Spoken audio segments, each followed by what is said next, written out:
બેન, આજે મકર સંક્રાંતિનો પર્વ તમે પરિવાર સાથે ઉજવી રહ્યા છો, શું કહેશો?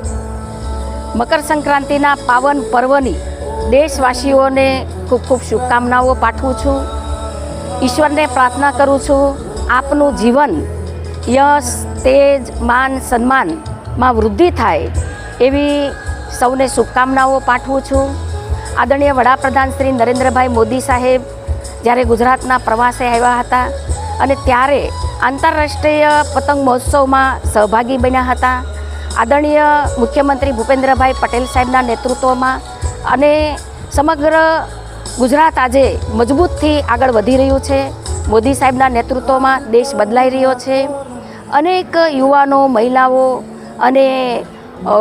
મહિલાઓને આજે પ્લેટફોર્મ મળી રહ્યું છે, સશક્ત બની રહ્યા છે, કિસાનો સશક્ત બની રહ્યા છે. ત્યારે આવનાર દિવસોની અંદર સમગ્ર લોકોનું જીવન એક સુખમય, સમૃદ્ધિમય બને એવી સૌને ખૂબ ખૂબ શુભકામનાઓ પાઠવું છું.